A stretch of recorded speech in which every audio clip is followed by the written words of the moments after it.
Jeff. Thank you very much for joining us today. I'm very much looking forward to this discussion. And me as well. Good to hear. Well, I think a good place to start is, who you are, a little bit about yourself. Okay, so for my sins, I'm Jeff Salmon, and I'm very old. Very old, 1953. Although in my brain, I'm still 20. It's only my body that tells me that I'm getting on to 70. Be that as it may, I'm an entrepreneur, probably a serial entrepreneur. I was actually brought up in the art world. When I left college, I worked for Sotheby's, the auctioneers, for virtually right throughout the whole 70s, and became an art dealer. And even today, I'm very, very much involved in the art world. But we have different businesses within the group, and a very early business of ours was the business of insurance loss assessing. It's a tiny business, very, very niche. And what really happens is that as soon as you have a flood, a fire, a burglary, the first thing an insurance company does is to instruct loss adjusters. Loss adjusters, they're the kind guys that come down from the insurance company. They are meant to be independent. They are meant to help you. But in point of fact, they are working and paid by the insurance company themselves. Okay. So insurance assessing. What is an insurance loss assessor? Best way I can explain an insurance loss assessor is perhaps to explain what an insurance loss adjuster is first. So as soon as you have a flood, a fire, a burglary, subsidence, the first thing an insurance company does is to instruct a loss adjuster.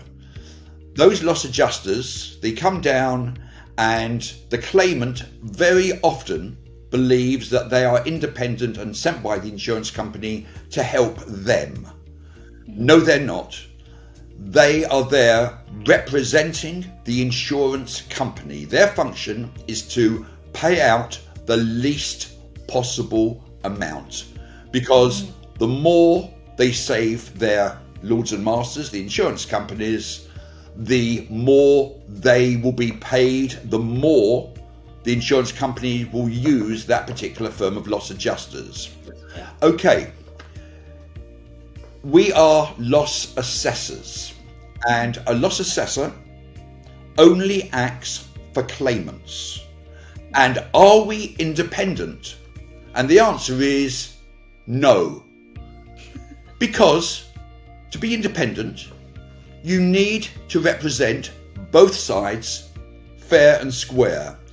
We are only interested in the claimant to ensure that they get every last penny that they are entitled to under the terms and conditions of their insurance policy.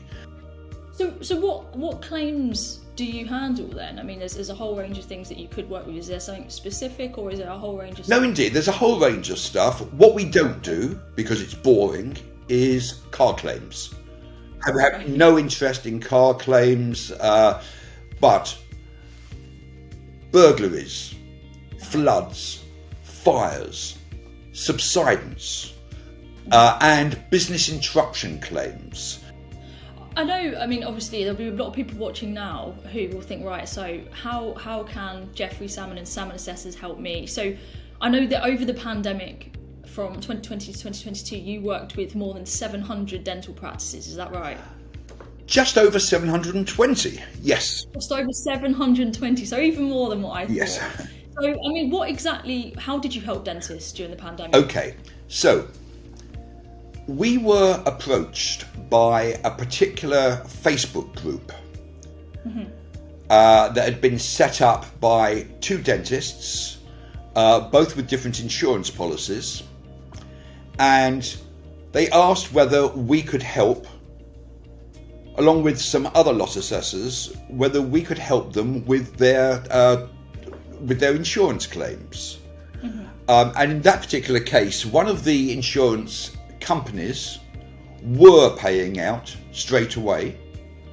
they accepted their responsibilities, whilst another insurance company, and by the way, I'm happy to say who they are because it is common knowledge. It is it's out in the field. It's been to and so one particular company, QBE, they're an Australian-based company. They're huge. I think they're the eighth largest company, insurance company in the world.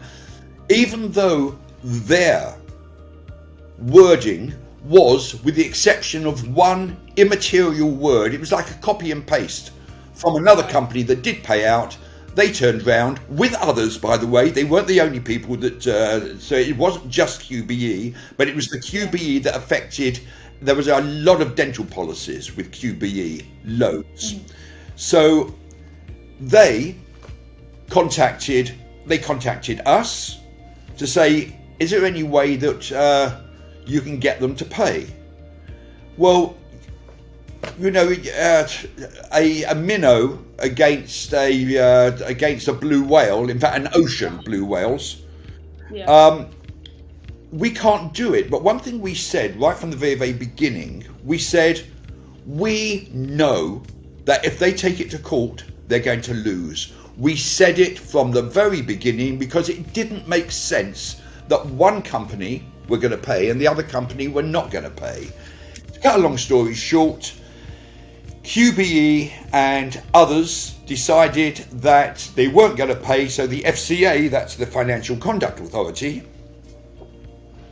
took them to court. And in the High Court, they and other companies that took the same stance as QBE, the High Court found against them and all dentists, and in fact 370,000 small and medium-sized businesses found that their claim was going to be paid. Whoopee, until they turned around and said, no, we've now decided we want to go to the High Court. I'm sorry, please forgive me, to the Supreme Court. They went to the Supreme Court, and it took a long time. It took about a year, just under. And the Supreme Court found exactly the same, more or less, than the High Court. And there was no one else for these people to go to. And they had to pay out 370,000 small businesses and honour their claims, as they should have done right from the very, very beginning. So what happens now?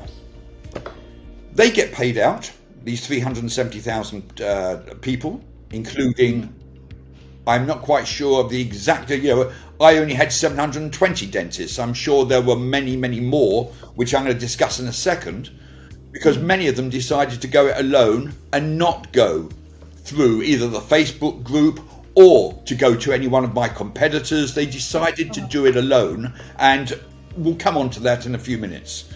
So we are saying, hold it, you insurance companies have kept our clients, the dentists and many other hundreds, probably thousands of other customers of ours, you've kept them waiting a year for this decision. But there were countless customers, clients, who thought that their businesses were going to come to a very sad end because the insurance companies, who they had hoped were going to be their financial saviour, their knight in white armour, but no, they began their own insurance companies, who weren't going to pay them out, really turned out to be, they came out with their own pandemic of fear. And you do not know how many people were, the worry it caused them, the mental problems of knowing, am I going to make more money? What do I do? So that's where we're at present. And we are saying, we thought about this about a year ago. We're saying that the insurance companies, yes, you've paid out. Good. However, we believe that you should be paying out our clients, let's say the dentist in this particular case, we're saying pay our dentists for the time that they had to wait for the money. Insurance loss assessor, no other insurance company, no other loss adjuster knows how to do what we have done. And we're thinking, let's come up with a good name. Let's call it BI Claimback, and biclaimback.com. It is part of Salmon Assessors. There's some people listening or watching that will be thinking, oh, that sounds like definitely something I want to find out more about. So let's get into the kind of the details. So earlier you mentioned, for example, that maybe some dentists who tried to do this alone, kind of, I think it's just kind of, I compare it to when your flight gets delayed, and you're like, right, we can get you your compensation back, and people are like, I don't need someone to help me get that compensation because I can do it by myself. What is unique about this? What is unique about you and what you do that will mean that this is a complete no-brainer for both sides of the party? There's a lovely saying by a former Lord Chancellor. His name was Lord Hailsham, and he said that a man who acts as his own solicitor has a fall for a client, which in short means do it yourself. But for example, if I want to have my tooth pulled, I won't go to a GP. Of course. I'll go to a specialist. And here, if we're suggesting, whether it be our company as loss assessors, you've had a flood, fire, burglary, we'll get onto the business interruption in a second, or just any insurance claim, we handle, if you are unlucky, a businessman may have maybe 2 or 3 large claims in a lifetime, and insurance companies define a large claim as something 25,000, 30,000 pounds. We, as insurance loss assessors, here I'm only talking about my company. I'm sure there are other companies that do equally as well. And we take on between 10 and 15 new insurance claims every week. We know our way around. We know the loss adjusters. Loss adjusters, there are times that we have to help them, and there are other times they have to help us. It's very much, you scratch my back, I'll scratch yours. Excuse me. So, I'm suggesting to everyone, not just dentists, that if you have a claim, do yourself a favour, in much the same way as you won't go to court without a solicitor, get somebody on your side, whether it be us, whether it be any of our competitors. We have some great competitors. We're friendly with them all, but we understand insurance claims, and many of them, they'll think, well, what do you charge? And I can tell you, hey, you didn't ask that question. How much do we charge? How much do you charge? Okay, so for floods and fires and burglaries, we charge generally around 12.5% of the final agreed settlement. So if we get you £100,000, yes, we'll take £12,500 from you. However, it is a very rare occurrence. And here, I'm not just that this is not an advertisement for us, it's an advertisement for anybody, whether it be, there are some solicitors who specialise in insurance claims, although they charge £700 or £800 an hour, where whilst most loss assessors, it's always no win, no fee.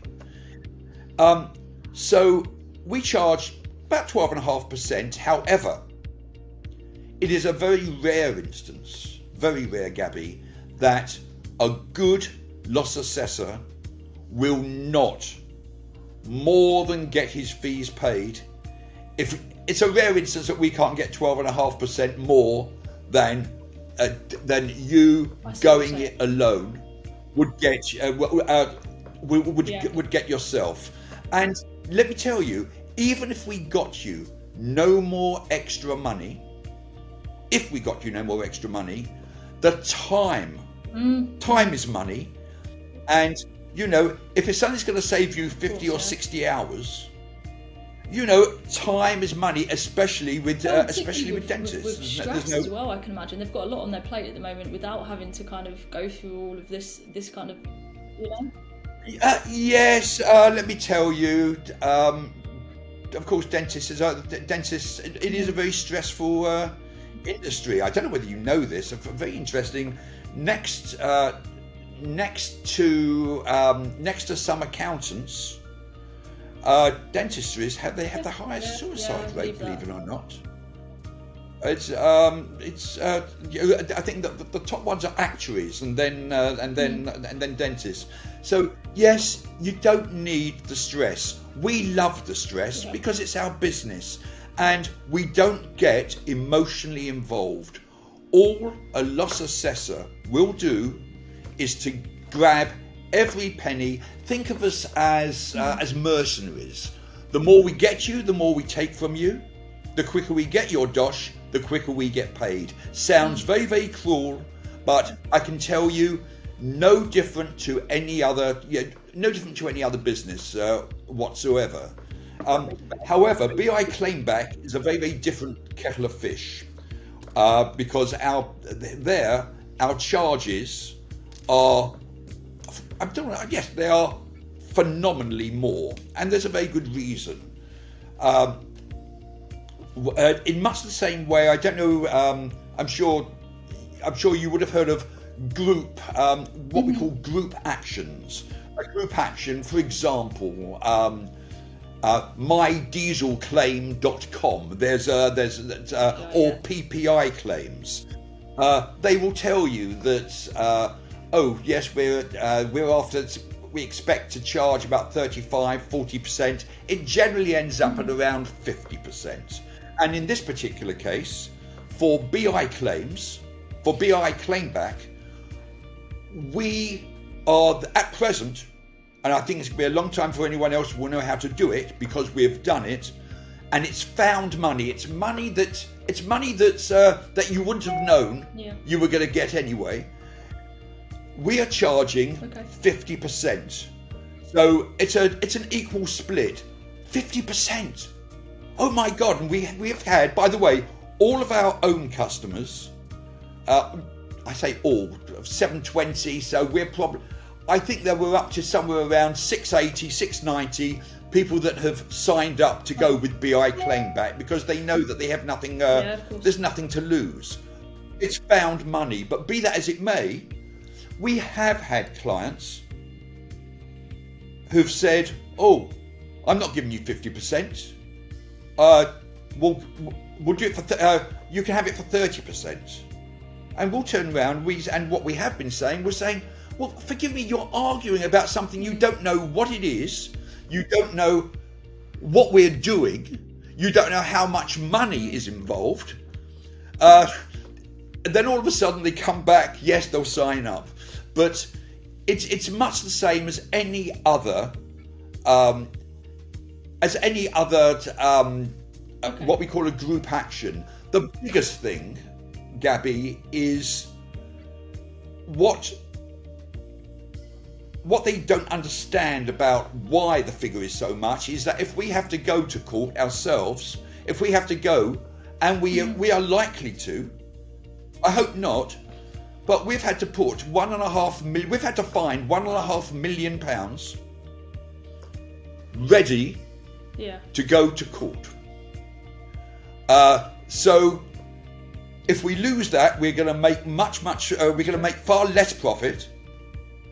So that's, if you like, that's our foot in the ocean. We have put our money where our mouth is. Am I in any doubt whatsoever that we will get payment for every single one of our clients? My glass is always full. It's not half full. But I am in absolute no doubt that everybody that we represent will be paid. And what is there to lose? No, it's no further settlement, no fee. We're not asking for any monies. If we are abject failures, There is nothing that the dentist or any of our clients will lose. So it's a win. It's Niet. it's no-brainer, really, surely. It is, well, I would say it's a no-brainer. Some of my clients will say, I don't want to give 50% away. And we'll say, fine, don't join us. And then they think, oh my God. They have no idea how we're going to get, they've got no idea how we're going to get the money. So, how do people get involved then? So if people listen, I've no doubt there's going to be people thinking, right, I'd like to get involved with this. So what's their next steps? Okay, so without it sounding like an advertisement, let me take it independently. The easiest way is to go on to BI Claimback. It explains everything, and you can sign up there. A form comes through, you sign it, DigiSign. But if you're worried, if you're thinking, oh, I can do this myself, phone your insurance company, phone your lawyer, phone whomever you want to phone, just to see whether, most people will say you've been paid and you're not going to get any more money. Many people have signed, they've signed their lives away by saying, this, I'm accepting whatever I've accepted in full and final settlement. We are saying, even if you've done that, we will ensure that you are still going to get paid an extra amount, because if we have to take it to court, I have very good reason, excellent reason to believe that it's not going to go anywhere near. Okay. Well, that sounds like a good answer to me. So thank you very much for letting us know how people can kind of move on or move forward with this. Jeff, is there anything you feel that you've missed or that you'd like to add? Thank you so much for all of this, Jeff. Really appreciate your time. Yes, it's an absolute pleasure.